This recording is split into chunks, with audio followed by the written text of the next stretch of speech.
नमस्कार, SPT news में आपका स्वागत है। पेश 18 मार्च मंगलवार दोपहर 1:15 बजे राजस्थान की 15 बड़ी खबरें। सबसे पहले एक नजर डालते हैं आज के हेडलाइंस पर। सुनीता विलियम्स 9 महीने बाद अंतरिक्ष से रवाना। मीसा भारती के साथ राबड़ी पहुंची ईडी ऑफिस। 24 घंटे के लिए बंद रहेगा बीकानेर में रेलवे क्रॉसिंग। डीजीपी का आदेश, मैस बहिष्कार, अनुशासनहीनता, सख्त कार्रवाई होगी। दिल्ली के द्वारका में आग, 30 झुग्गियां और 2 फैक्ट्रियां राख। और अब खबरें विस्तार से सुनिए।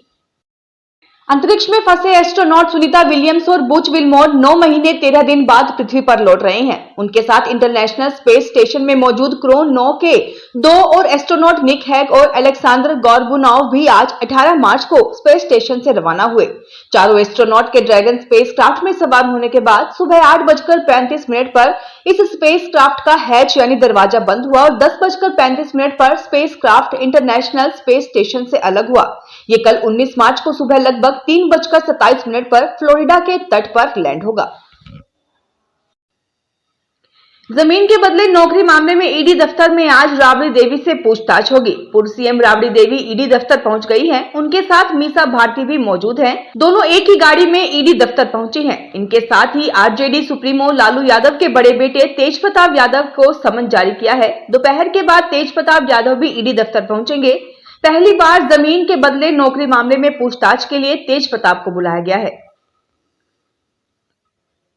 उत्तर पश्चिम रेलवे के सहायक मंडल इंजीनियर लाइन रविंद्र सिंह ने बताया कि 18 मार्च की रात 1 बजे से 19 मार्च की रात 1 बजे तक कानासर रेलवे क्रॉसिंग पर कार्य किया जाएगा, जिसके लिए ये आवागमन के लिए बंद रहेगा, जिसके लिए रास्ते को डाइवर्ट किया जाएगा। इस दौरान पुगल रोड से आने वाले वाहनों को शोभासर फांटे के पास से करणी नगर औद्योगिक क्षेत्र वाया रेलवे क्रॉसिंग C148 और बीचवाल औद्योगिक क्षेत्र के रास्ते पर चलाया जाएगा। ये वैकल्पिक रास्ता 19 मार्च को रात 1 बजे तक रहेगा। कानासर बाईपास स्थित रेलवे क्रॉसिंग पर ओवरहॉलिंग और अन्य कार्यों के कारण 24 घंटे तक ये मार्ग परिवर्तित किया जाएगा। अपनी मांगों को लेकर मैस बहिष्कार की योजना बना रहे पुलिस कर्मियों को लेकर राजस्थान के डीजीपी UR साहू ने आदेश जारी किए हैं। आदेश में कहा है कि कुछ असंतुष्ट और रिटायर्ड कर्मचारी अनुशासनहीनता को बढ़ावा देने की कोशिश कर रहे हैं। डीजीपी ने आदेश में मैस बहिष्कार को अनुशासनहीनता की श्रेणी में मानते हुए ऐसा करने वाले पुलिस कर्मियों के खिलाफ सख्त कार्रवाई करने के निर्देश जारी किए हैं। वहीं वेतन विसंगति, पदोन्नति और अन्य मांगों को लेकर विरोध जता रहे पुलिस कर्मियों को मार्गदर्शन देने के आदेश जारी किए गए हैं। इसके लिए सभी रेंज आईजी, एसपी और कमांडेंट को निर्देश जारी किए गए हैं। दिल्ली के द्वारका मोड़ इलाके में मंगलवार तड़के भीषण आग लग गई, जिसमें 30 झुग्गियां, 2 फैक्ट्रियां और कुछ दुकानें पूरी तरह से जल गई। हालांकि आग से जनहानि नहीं हुई। दिल्ली फायर सर्विस को रात 2:07 पर आग लगने की सूचना मिली, जिसके बाद 11 दमकल गाड़ियां मौके पर पहुंची। सुबह 3:50 तक आग पर काबू पा लिया गया। आग की वजह का अभी तक पता नहीं चला है, इसकी जांच जारी है।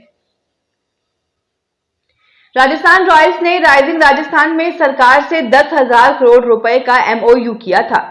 इसके तहत नॉलेज सिटी चित्तौड़ा में 500 एकड़ जमीन उपलब्ध कराने के लिए जनवरी में जयपुर विकास प्राधिकरण JDA में आवेदन किया था। इसी प्रक्रिया के चलते JDA के अतिरिक्त आयुक्त राकेश कुमार ने कुछ दिनों पहले एक विज्ञप्ति जारी कर लोगों से आपत्तियां मांगी है। इस पत्र में लिखा है कि royal multi sports private limited company Rajasthan Royals को नए स्टेडियम और स्पोर्ट्स कॉम्प्लेक्स के लिए knowledge city south Chittaura zone 14 में भूमि आवंटन किया जाना विचाराधीन है। इस भूमि पर क्रिकेट स्टेडियम, होटल व अस्पताल बनाए जाने हैं। ओलावृष्टि और उत्तर भारत से चली हवा से राजस्थान में एक बार फिर से सुबह शाम की हल्की ठंड हो गई है। मौसम विशेषज्ञों ने राज्य में अगले 2 दिन इसी तरह का मौसम बने रहने की संभावना जताई है। मौसम केंद्र के अनुसार 20 मार्च से राज्य में एक नया वेस्टर्न डिस्टर्बेंस के एक्टिव होने और उसके प्रभाव से उत्तर पूर्वी राजस्थान के शहरों में फिर बादल छाने और कहीं कहीं हल्की बारिश होने की संभावना है। मौसम परिवर्तन के चलते सिरोही, फतेहपुर, नागौर, पिलानी, हनुमानगढ़ समेत कुछ शहरों में रात का न्यूनतम तापमान 15 डिग्री सेल्सियस से नीचे दर्ज हुआ है। यदि आपको बैंक संबंधी कोई काम है तो उसे 1-2 दिन में ही निपटा लें, क्योंकि आगामी 22 मार्च से बैंक 4 दिन के लिए बंद हो सकते हैं। दरअसल 24 व 25 मार्च को बैंक कर्मचारी हड़ताल पर रहेंगे, जबकि 22 मार्च को चौथा शनिवार है और 23 मार्च को रविवार का अवकाश रहेगा। United forum of bank unions UFBU के आह्वान पर देश के बैंक कर्मचारियों व अधिकारियों के सभी संगठन अपनी मांगों को लेकर देशव्यापी आंदोलन पर हैं। यूएफबीयू के आह्वान पर 24 से 25 मार्च को सभी बैंकों में 2 दिन की हड़ताल रहेगी। राजस्थान के शिक्षा मंत्री मदन दिलावर ने पूर्ववर्ती कांग्रेस सरकार में बने महात्मा गांधी स्कूलों को थर्ड क्लास बताया। कहा कि कांग्रेस सरकार ने पहले फेज तक सही स्कूल खोले थे, लेकिन बाद में तो जहां भवन नहीं वहां भी अंग्रेजी माध्यम स्कूल खोल दिए गए। हिंदी के टीचर अंग्रेजी पढ़ा रहे हैं। मैं अंग्रेजी पढ़ाने या सिखाने का विरोधी नहीं हूं, लेकिन अंग्रेजी पढ़ाने वाले टीचर तो होने चाहिए। पिछली सरकार ने बिना सोचे समझे पुराने स्कूलों पर अंग्रेजी माध्यम स्कूल के बोर्ड टांग दिए, इसलिए ये स्कूल अच्छे कैसे हो सकते हैं, अब हम इसकी समीक्षा कर रहे हैं। पाली में 62 साल की महिला के दोनों कान काटकर लुटेरे सोने की बालियां ले गए। महिला चिल्लाई तो छत पर सो रहे परिजन जागे, वे आते तब तक बदमाश फरार हो गए। घटना पाली जिले के गुड़ा एंदला इलाके की है। कानेलाव गांव के रहने वाले अशोक कुमार ने बताया कि उसकी ताई जुका देवी 62 वर्षीय पत्नी सुजाराम सोमवार को घर के बरामदे में सो रही थी। चाचा सुजाराम चौक में सो रहे थे। जुका देवी के बेटे गोपाल और मुकेश अपने परिवार के साथ मकान की छत पर सो रहे थे। रात 1:30 बजे के करीब चिल्लाने की आवाज सुनकर पहुंचे तो वारदात का पता चला। राजस्थान पुलिस प्रदेश में 31 मार्च तक सुरक्षा सखी संवाद पखवाड़ा चला रही है। इस संवाद पखवाड़े का उद्देश्य राज्य में महिला और बालिकाओं में स्वयं की सुरक्षा के प्रति जागरूकता लाना, उन्हें सुरक्षित वातावरण प्रदान करने तथा स्थानीय पुलिस से संवाद स्थापित करना है। ADG civil rights Malini Agrawal ने बताया कि महिला सखी सुरक्षा पखवाड़ा एक अभियान है जिसका उद्देश्य महिलाओं की सुरक्षा और सशक्तिकरण को बढ़ावा देना है। इस पखवाड़े में महिलाओं को उनके अधिकारों के बारे में जागरूक किया जाएगा। रामनवमी से पहले राम मंदिर की 8 तस्वीरें ट्रस्ट ने सोमवार देर रात जारी की हैं। इसमें फर्स्ट फ्लोर पर राम दरबार की स्थापना के लिए सफेद संगमरमर का सिंहासन बनकर तैयार हो गया है। ग्राउंड फ्लोर की ही तरह फर्स्ट फ्लोर पर सिंहासन और गर्भगृह बनकर तैयार है। गर्भगृह में भव्य नक्काशी की गई है। सामने मंडपम बनाया गया है। इसके खंभों में भी नक्काशी की गई है जो कि जयपुर की पिंक सैंड स्टोन से बनाया गया है। राम जन्मभूमि परिसर में राम मंदिर के अलावा 14 और मंदिर बन रहे हैं। इन मंदिरों में मूर्तियों की स्थापना शुभ मुहूर्त में की जाएगी। चुनाव सुधार पर काम करने वाले NGO association of democratic reforms ADR की रिपोर्ट में सामने आया है कि देश में 45% विधायकों पर आपराधिक मामले दर्ज हैं। एडीआर ने देश के 28 राज्यों और विधानसभा वाले 3 केंद्र शासित प्रदेशों के कुल 4123 विधायकों में से 4092 के चुनावी हलफनामे का एनालिसिस किया। आंध्र प्रदेश के सबसे ज्यादा 174 में से 138 89% विधायकों ने, जबकि सिक्किम में सबसे कम 32 में से सिर्फ एक विधायक 3% ने अपने खिलाफ आपराधिक मामले घोषित किए हैं।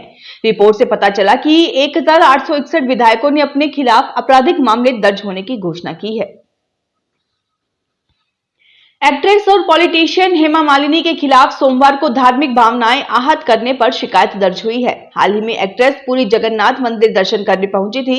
मंदिर से वीडियो सामने आने के बाद विवाद शुरू हो गया। आरोप है कि एक्ट्रेस का मंदिर में प्रवेश अवैध है। हेमा मालिनी के खिलाफ पुरी के स्थानीय संगठन श्री जगन्नाथ सेना ने शिकायत दर्ज करवाई है। सिंहद्वार पुलिस स्टेशन में हुई शिकायत में आरोप है कि हेमा मालिनी ने धार्मिक नियमों का उल्लंघन किया है। राजस्थान लोक सेवा आयोग ने मई में प्रस्तावित विभिन्न परीक्षाओं के लिए आवेदन करने वाले कैंडिडेट्स को फॉर्म में करेक्शन व आवेदन फॉर्म विड्रॉ करने का अवसर दिया है। भूवैज्ञानिक एवं सहायक खनिज अभियंता परीक्षा 2024 का आयोजन 7 मई 2025 को, सहायक आचार्य चिकित्सा शिक्षा विभाग परीक्षा 2024 9 विषय का आयोजन 12 से 16 मई 2025 तक, वरिष्ठ वैज्ञानिक अधिकारी गृह विभाग परीक्षा 2024 का आयोजन 12 मई से 16 मई 2025 तक एवं जनसंपर्क अधिकारी परीक्षा 2024 का आयोजन 17 मई 2025 को करवाया जाना प्रस्तावित है। फिलहाल इस बुलेटिन में इतना ही। फिर हाजिर होंगे और बड़ी खबरों के साथ।